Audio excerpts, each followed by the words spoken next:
Good morning, and thank you for joining us today. My name is Laurie Nancekivell, and I'm the first Vice President Treasurer of the Ontario Public Service Employees Union, known as OPSEU SEFPO. With me today is Sara Labelle, the Chair of the OPSEU SEFPO Hospital Professionals Division, and Gélinas, the NDP MPP for the Nickel Belt and Health Critic. OPSEU SEFPO proudly represents more than 25,000 members in over 250 hospital professions in Ontario's public hospitals. And when I say over 250 hospital professions, I'm talking about the full team of professionals that it takes to provide care to patients. This includes radiation technologists, cardiovascular perfusionists, radiation technologists, occupational therapists, physiotherapists, respiratory therapists, and so many more highly skilled professionals. I mention these professions today, the full team, so that we can take each and every one of them into account when we discuss issues like staffing crisis in hospitals, hospital underfunding, and Bill 124, which continues to suppress their wages while they work at full capacity to take care of Ontarians. Sylvia Jones, our Minister of Health, has rejected the notion that we have an unprecedented staffing crisis in hospitals, and Premier Ford has refused to repeal Bill 124, which we are currently challenging in court. In response to the problems that plague our hospitals, they choose to line the pockets of their friends. They would rather allow private, for-profit facilities to perform essential health care services, disguising privatization as innovation and opportunity, instead of taking the time to truly understand what is happening on the ground and speaking with hospital professionals to develop solutions. This is not dissimilar to what is happening right now with the CUPE education workers. The government has claimed that they are working for workers, yet they want to eradicate collective bargaining rights and force an agreement on workers who make an average of $34,000 a year in extremely high-stress, understaffed jobs. Enough is enough. Stop stifling workers' voices, strong-arming to get your will, and get to know the people that you were calling heroes not that long ago. If Premier Ford and Minister Jones took the time to get to know the full team of hospital professionals, they'd have the opportunity to speak to Linda, a physiotherapist in Ottawa, who has worked at the hospital for 27 years. Linda works in the stroke unit, helping patients who are recovering from stroke to rehabilitate and to get back to the comfort of their own homes. Linda's unit is higher staffed and higher resourced than most, but in her unit, there are still only 2 physiotherapists assigned to 40 beds. The average unit has 1 to 40 ratio. Linda spends her day working to her maximum capacity, attending to every patient that she can. Yet she still leaves work at the end of the day feeling an immense guilt for the patients she's left behind. Patients who've been lying in bed all day, and she couldn't help get out of bed because she was on her way to care for someone else. Patients who she knows haven't been able to get out of bed for days on end and who will be susceptible to bed sores and low blood pressure, extending their hospital stay. Her unit is understaffed, so no one else is able to get these patients up and moving either. They're short of nurses, but they're also short of everyone else too, the full team of allied health professionals. Linda and her co-workers have used the word prioritize often, which is a horrible word when you're talking about the human beings that are in pain. You have to be in a life-threatening point to become a top priority. After 27 years, Linda, like many experienced health professionals, is choosing to retire early. She's burnt out and she can't take the stress anymore, mentally or emotionally. She has many valuable insights for how to address problems in our hospitals, but feels frustrated that the government is overlooking their voices of the front lines. It would also do Premier Ford and Minister Jones well to talk to Dan, a medical radiation technologist in the Kitchener-Waterloo region. Dan works in nuclear medicine department and takes on patients from neighboring hospitals because of lack of staff and resources in those hospitals. Dan does scans to patients to diagnose a wide range of problems, like tumors and other illnesses.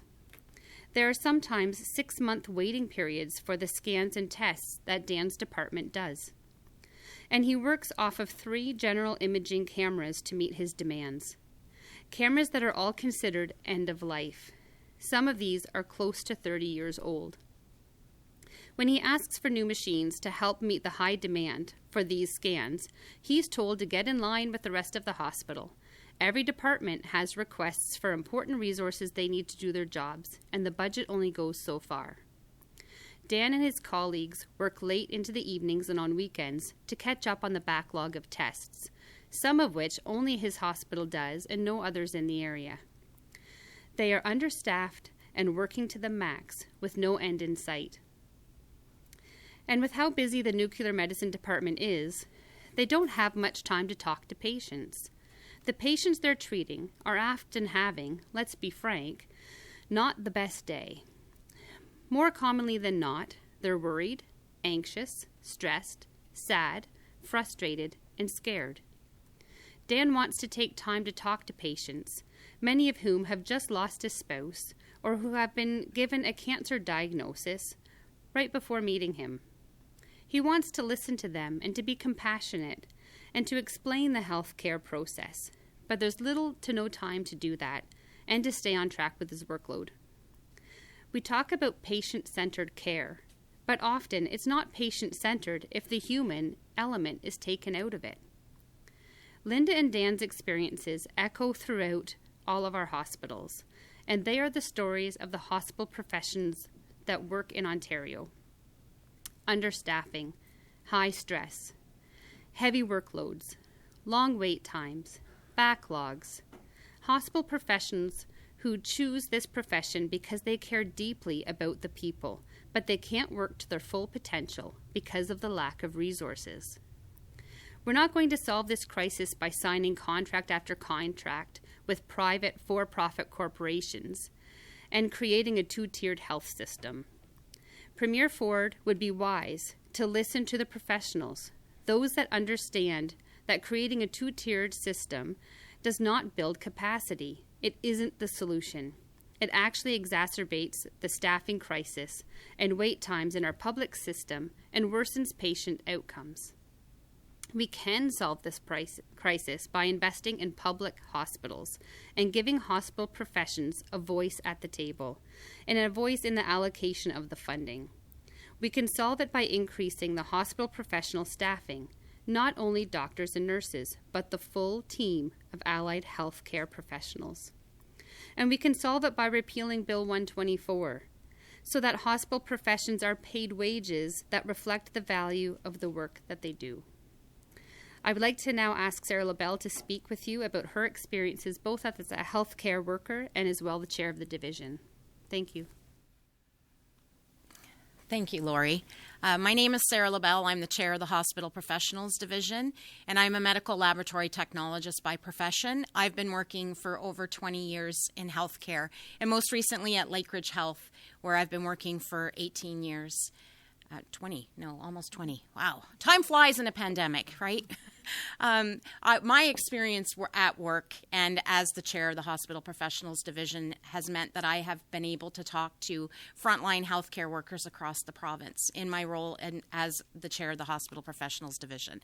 I worked throughout the pandemic. I volunteered to be redeployed, as many of our members did across the province. I went to help out in the microbiology department in order to meet the need for COVID testing. Our members did that throughout the province. The hospital professionals stepped up every single day, and they went above and beyond, and they continue to do so.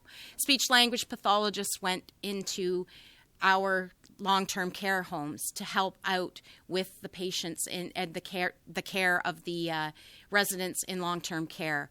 Our members volunteered to be redeployed to long-term care in extremely poor working conditions, but they did it because they cared about the residents in that community and they cared about the patients in their communities. And they did that without any thanks from the government. They didn't do it because they wanted thanks. They did it because they cared about the people that they were taking care of. They want to be respected, they want to be valued, and that comes from recognition from this government. We have heard an awful lot of staffing shortages and all of these solutions that the government is saying that they're putting into place, but it really only speaks to nurses, PSWs, and physicians. And 100%, we need more of them, but they cannot do their jobs if we're not in the healthcare system. Our members are the nervous system in healthcare. Our members provide the diagnostic information that allows physicians to diagnose and treat patients. Our members who work in medical laboratory technology, we have technologists, technicians, phlebotomists, pathology assistants, all of them work extremely hard every single day to diagnose 83% of the physician diagnoses are based on lab results. Medical radiation technologists who do interventions in nuclear medicine, in magnetic resonance imaging, in X-ray, CT, they help provide the information that physicians use to diagnose and treat. Our members provide the therapies. Radiation therapists are the ones who, once we provide a diagnosis for cancer, they are doing the therapies. And they have been doing it short-staffed.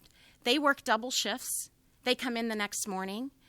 I worked 19 shifts in a row in November to provide COVID testing to my hospital. It's dangerous. I go into work and my colleagues tell me that they are crying on their way into work.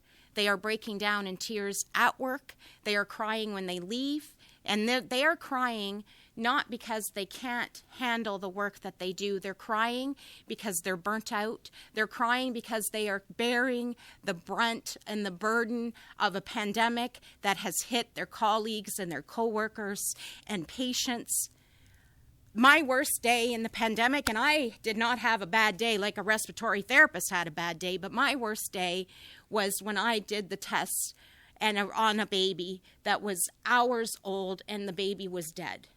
That was my worst day, and I didn't take care of the baby front line. The people who were there were our members, the respiratory therapists that intubated. Our members in this pandemic did everything that they could to keep people alive. They did it because they care, and they did it while risking their own safety. Respiratory therapists in the pandemic, before we went into the pandemic, were dealing with about 5 patients per respiratory therapist. It's probably stretching a little bit because if you have 5 patients code at the same time, there's no way that you can save all of them. In the height of the pandemic, they had over 11 patients per respiratory therapist on the floors. There was no way they could have saved them all. We brought in at Lakeridge Health in December of 2021, we brought in social workers and employee assistance program to sit down and talk to all of the workers about how they were going to have to make a decision who they could save and who they couldn't. And that was because we did not have enough workers to do the work. The false narrative that privatization is the solution to a staffing crisis is absolutely nonsense. I was going to say it like it is. You cannot create more health professionals by creating a parallel system. You create more health professionals by investing in schools, in programs, by encouraging young people who are coming in to the post-secondary system, encouraging them at an early age to come to these programs, to take them, to invest time. Our members are highly educated and skilled, so it does take time to train them. So now is the time that we have to solve this crisis. We have to do it now, because if we don't, we are not going to have enough people to do the diagnosis, to do the interventions, to do the treatments, and people will die. People died in the pandemic because we could not save them, but there are an awful lot of people who will die because we can't actually do the interventions that we need to do. And that is something, that is a choice. That is a political choice, and it doesn't have to be the option for Ontario. We have a world-class healthcare system. We need to invest in it. The public system is a pride. It's a jewel. It is something that other countries look at and wish that they had. So we need to build it up rather than tear it down. And we can do that if we intervene now and we have a conversation with everybody at the table and the voices of the workers to talk about what we need to do to encourage people to come into these professions. In the beginning of the pandemic, in July of 2020, there were over 7,400 medical laboratory technologists licensed to practice in the province of Ontario. We are now sitting at just over 6,200. So we have lost 1,200 lab technologists. They have left the province, they have left the country, they have left their professions, they have retired, they have taken other jobs, they're opening wellness clinics, they are doing anything else but what their livelihood was for decades and that they love to do because they can't take it anymore. The workload is too much and there's not enough people. So we need to do this intervention now. It can happen with political will and desire to fix the problems, and including all health professionals, not just the 3 professions that I mentioned earlier, and I won't mention them again, but we have a lot of professions that have been doing the work. They have been redeployed to help out where there are nursing shortages, and they're continuing to do that. And we're here today to talk to the MPPs, to raise these issues that are forefront of our members. They want to provide solutions. They have solutions. They make suggestions in their workplaces every day. They just need someone to listen, and we need this government to listen. Thank you. Thank you, Sarah. Thank you, Laurie. I want to thank everyone at OPSEU SEFPO who have worked so hard during the last 2.5 years of the pandemic and every year before this. There are 250 different professions that are needed in order for a hospital to continue to be the jewel that we can all be proud of, one of the best healthcare systems in the world. But all of this is at risk. Our healthcare system is in crisis right now. Those are people on the front line who shared a few little stories of what it's like. But you could ask any of those 250 different health professionals, they would all have stories to tell you that our healthcare system is in crisis. It cannot continue the way it is now. It needs investment. It needs a government who acknowledge that we have a health human resources crisis, and we need a government who is committed to public delivery of our healthcare system. We have none of that right now. Minister Joan has yet to say that we have a health human resource crisis in our healthcare system, and the only change she wants is she uses the word innovation. Put a red flag beside that. When she says innovation, she means private for-profit. They have already said that they intend to open a surgical suite in the private system to help with the backlog. None of this is true. Is it true that private for-profit will make a ton of money out of the back of sick people waiting for emergency surgery? Not emergency, waiting for surgery? Absolutely. They will make a lot of money. But what does that mean for us?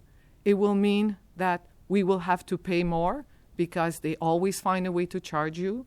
It will mean that we will wait longer because our healthcare resources are not unlimited. If you take a physiotherapist, if you take a respiratory therapist out of our hospital and put it into one of those for-profit clinics, she's not there no more. He's not there no more. We're not going to create new ones. And at the end of the day, the crisis in our healthcare system will get worse. Again, I want to thank Laurie and Sara for sharing their story. I know that it's not easy. Most healthcare workers, and you can see by the way they speak, are there to help people. They very seldom advocate to help themselves. And right now, they're at the point where they see that their colleagues are burnt out. They see that their colleagues are trying really hard to meet the needs of the patients in front of them. And when they fail at doing that, they think of leaving their job. They think of, I cannot do that anymore. And just in medical laboratory technologists, we have seen a decrease of 1,200 in many other parts of the healthcare system, it is just as bad. And we're open to question. On peut prendre des questions en français également. What's your reaction to Bill 28, and are you concerned about potential implications beyond education? We are. We are very much concerned about it. If this government is willing to trample on the rights of the education workers, this will not end here. They've already trampled on everybody's rights in the public service under Bill 124, which is predominantly a female workforce. They implemented Bill 124. We were all concerned what that would mean after Bill 124. I mean, we've challenged it legally. However, if they are going to use the notwithstanding clause in order to just railroad through what they want to implement in legislation without any respect for democracy and for workers' rights, then I don't anticipate that they will stop with education workers. They will continue to move through other workers as their collective agreements come up, and we're very much concerned about that. We stand in solidarity with the education workers. Many of them are predominantly female.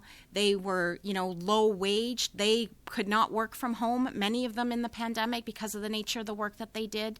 They also were frontline coming into work, putting themselves at risk, and health and safety was, something they advocated for, so we 100% stand in solidarity with them. We did a day of action in 2003 over collective bargaining and our rights being trampled, and it was the Ontario Hospital Association that was trampling our rights at that point in time, so we 100% stand in solidarity with them standing up and defending their rights. You talked a little bit about understaffing in the allied health professions, and you heard, Sarah, you mentioned that lab techs down from 7,400 down to 6,200 is what we have registered now. Kind of like pre-pandemic to now? That was during the pandemic. So in July of 2020, we had over 74 that were registered to practice in the province of Ontario, and now there's just over 6,200. And they sort of left because I think you mentioned, was it burnout? Burnout. People are retiring early.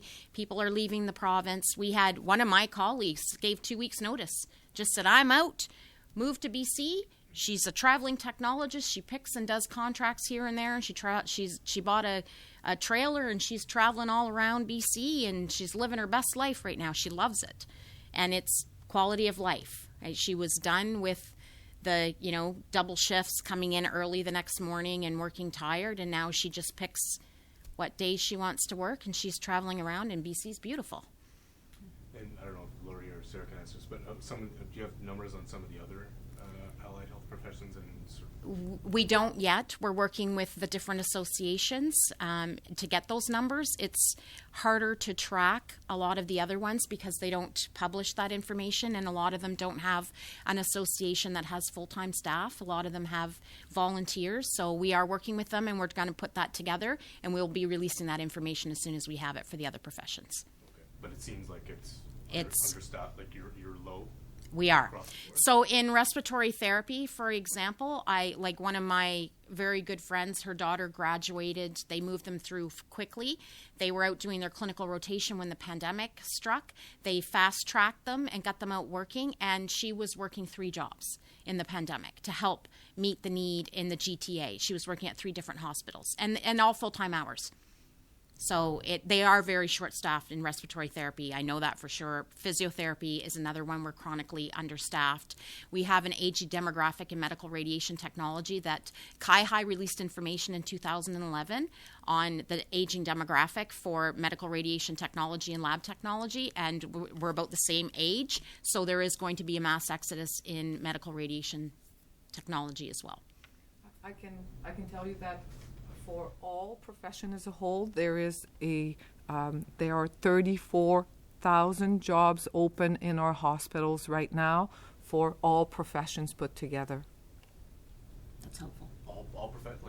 All allied health or all? All allied health, that includes nurses also. Nurses, PSW, and all 250 allied health and rehab, all put together. There are 34,000 jobs open in our hospital, and there's 12,000 jobs open in a community setting. So think of long-term care, home care, primary care, etc.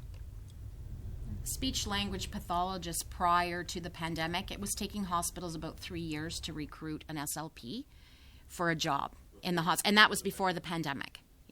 And they were also key in the pandemic because when someone was intubated and they were ventilated, when they come off the vents, they need help with the physiotherapists help clear their lungs, help get them moving, but the SLPs help get learning to swallow again, helping them masticate and all that. So we very much burned through SLPs as much as other professions as well because they were working in all of the CCUs and the ICUs. Do you feel unappreciated or maybe even disrespected by the government? Yes, very much so. Every single time, and we absolutely 100% support nurses and PSWs and physicians, and absolutely there needs to be, some increase to funding to help them as well. But every single time they mention them and then don't mention any of the other professions, our members feel even more demoralized. Not getting pandemic pay really was a blow. It broke the team in healthcare. It really, was a wound that has not healed. And every single time now when they re-announce the $5,000 retention bonus, it's just picking at that wound that has not healed. And our members very much are wishing that they, worked in a different profession. And that's extremely sad because we need everybody in the healthcare system. We're a team. We have talked for so many years in hospitals about the interprofessional team, and that's what all the hospitals have built their care around. And now Doug Ford and, his announcements broke that team, and it's hard to heal that. I wanted to ask about violence in the workplace because more and more staff members in hospitals are reporting security issues, and I'm thinking recently about a weapons incident in Sudbury. Do you think hospitals are doing enough to protect their professionals? No, they're not. They're doing what they can with the resources that they have, but they need to do more. I'll just give Lakeridge as one example.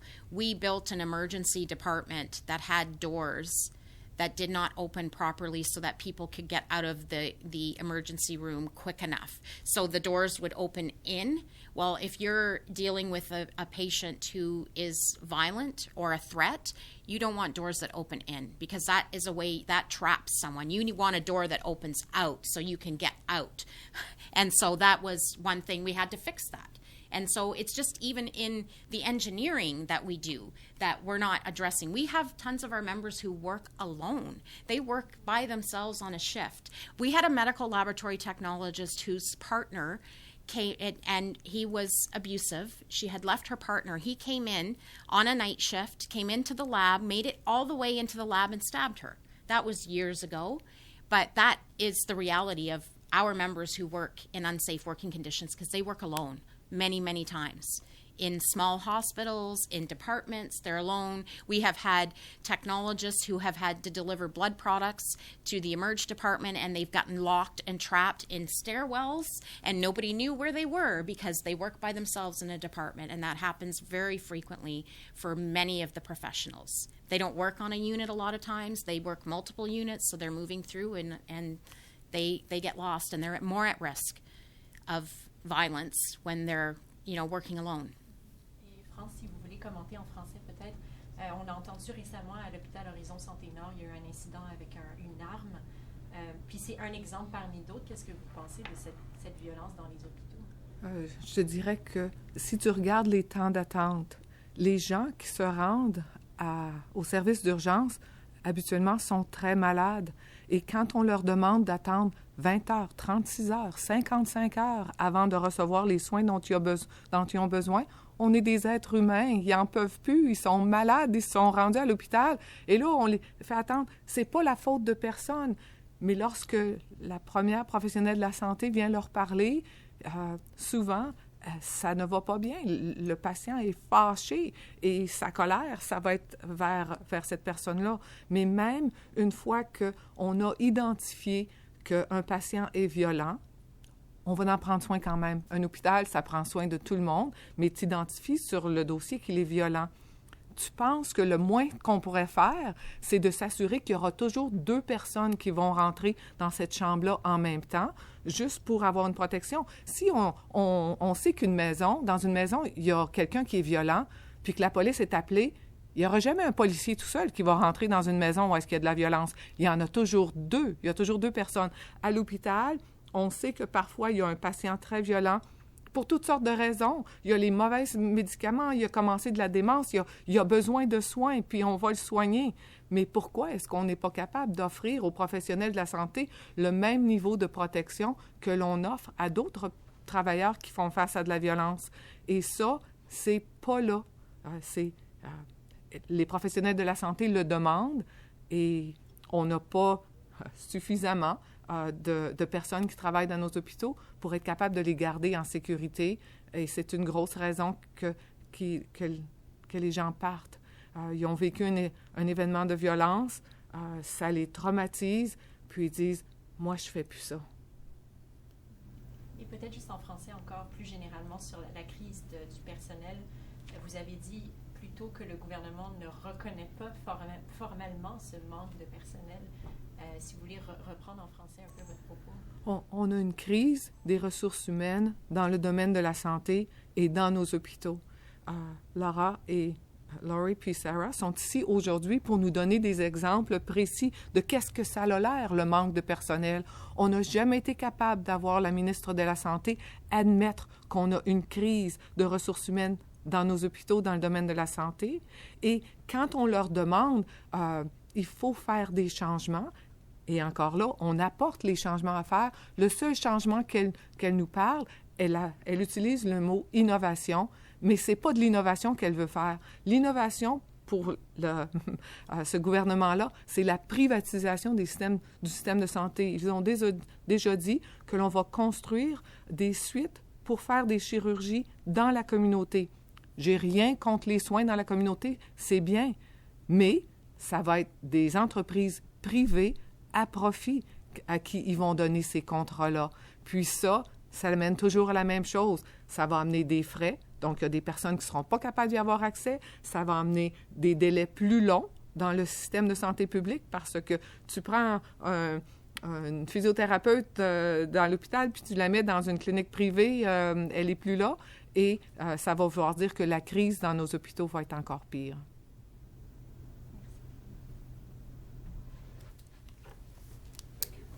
All good? Merci.